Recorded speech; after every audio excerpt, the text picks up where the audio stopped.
Bonjour à tous, j'espère que vous allez bien. On se retrouve pour une 5e vidéo sur le chapitre sur la géométrie, repérée en première générale. Donc ça va être certainement la dernière vidéo. On va parler d'équations cartésiennes de cercles. Donc ça va être un peu le même principe que pour les droites, sauf que cette fois on va étudier l'objet cercle dans le plan. Donc la définition, c'est ce qui va nous servir après à trouver l'équation cartésienne. Donc définition assez simple. Hein, on a besoin d'un centre. Et en fait, les points du cercle, c'est tous les points qui vont être équidistants de ce point. D'accord, qui vont être à la même distance. Si je prends ce point-là ou ce point-là, hein, on a la même distance. Et cette distance, elle est appelée le rayon. Donc, c'est ce que je vous mets en définition. Le cercle C de centre A, ici, ce sera le centre A. Et de rayon R, c'est l'ensemble des points tels que la distance à M va être égale à R. Et du coup, on va utiliser cette définition pour trouver une équation cartésienne.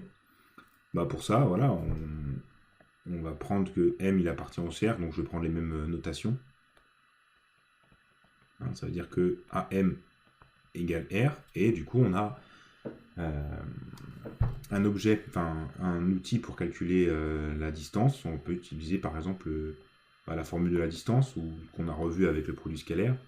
Donc on va écrire les coordonnées de M, c'est x, y, donc c'est deux inconnus, et les coordonnées de A, on va les appeler x indice A et y indice A, qui elles seront données, enfin en tout cas ce sera des données de l'ensemble, vous aurez des nombres. Et donc si je donne ça, hein, la distance AM égale R, on peut l'écrire. Alors cette distance AM, c'est la racine de x moins xa au carré plus y moins ya au carré. Donc, ma racine n'était pas assez longue. Voilà. Bon, hop, c'est tout effacé. C'est pas grave. Égale R. D'accord? Comme c'est des distances, on va pouvoir passer au carré et garder l'équivalence, parce que quand on va avoir, comme si on sait que c'est une distance, forcément quand on va passer à la racine carrée, on va prendre, même le R, on va prendre la partie positive. D'accord?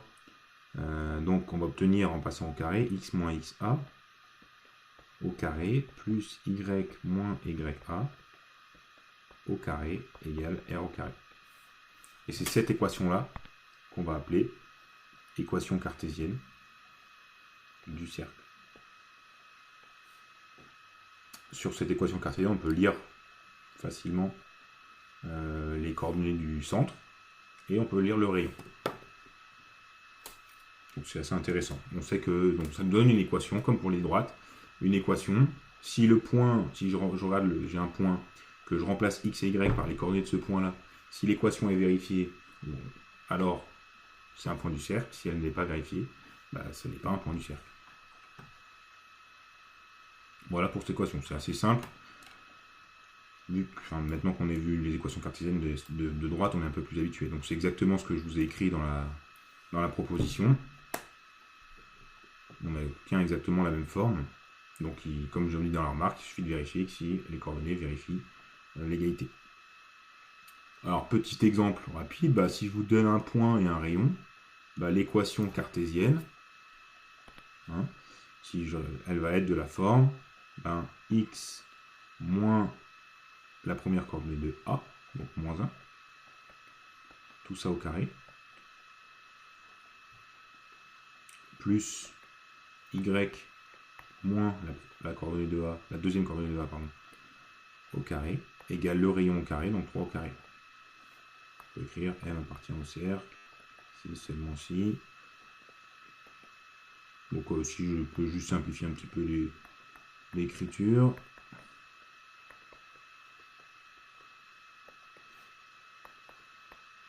Voilà. Bien entendu, j'ai pris M de coordonnées x, y, hein, comme d'habitude.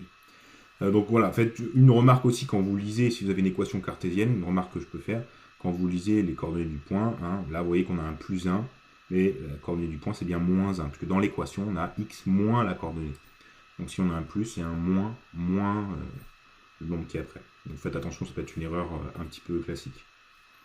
Et pour terminer cette vidéo, un petit exemple d'exercice qui est assez classique sur les cercles, c'est que je vous donne voilà, un ensemble de points F.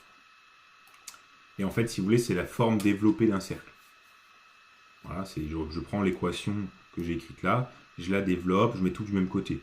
Et en fait, on veut transformer cette équation-là en une équation, on va dire un petit peu, enfin, comme une équation cartésienne du cercle, un petit peu factorisée, en tout cas de la forme dont j'ai donné dans le cours, et pour pouvoir lire le centre, les coordonnées du centre et puis le rayon.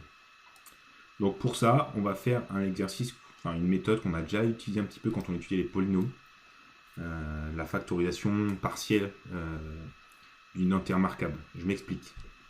On fait ce petit exercice. Donc m il va appartenir à f. D'accord.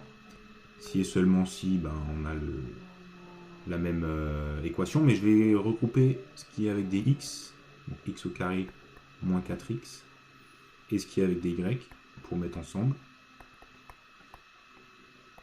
Plus 12 égale 0.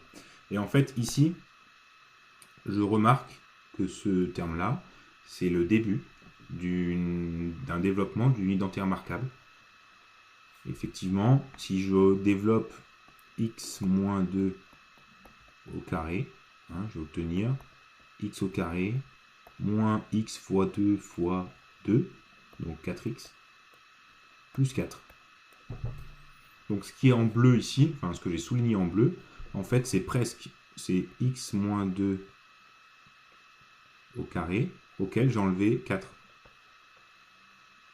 Parce que si je fais x moins, si je mets moins 4 de chaque côté, donc je peux le rajouter ici, moins 4, d'accord, ces deux-là, ils s'en vont, et j'obtiens bien le x carré moins 4x que j'avais au départ. Donc je peux le remplacer. Et puis je peux faire pareil pour la partie en y. Bon, je ne vais pas souligner, mais bon, c'est pas.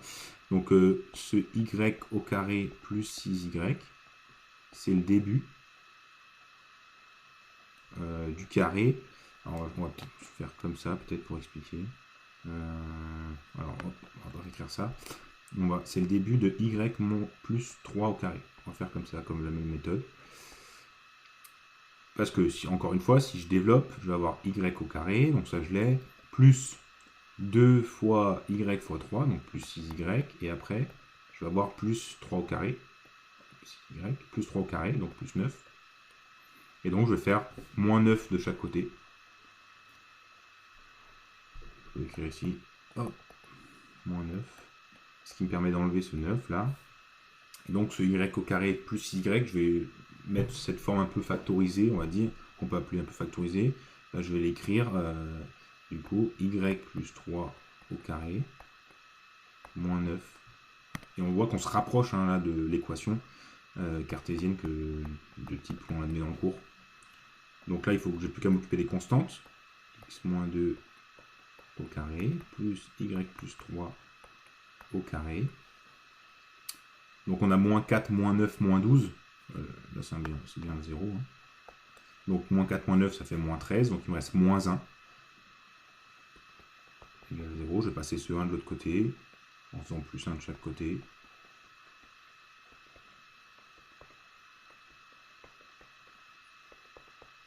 Et j'obtiens une équation qui est tout à fait du type que j'ai donné dans le cours. Et ça me permet, du coup, d'écrire que M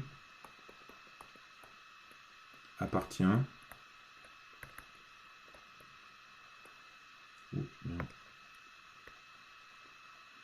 au cercle de centre.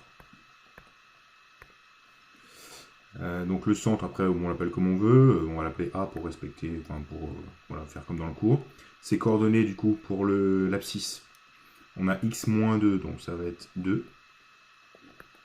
Et pour leur donner, on a x plus 3, donc comme je disais tout à l'heure, ce plus 3, c'est un moins 3. Donc, on va mettre moins 3. Et de rayon, la racine de 1. Donc 1. D'accord.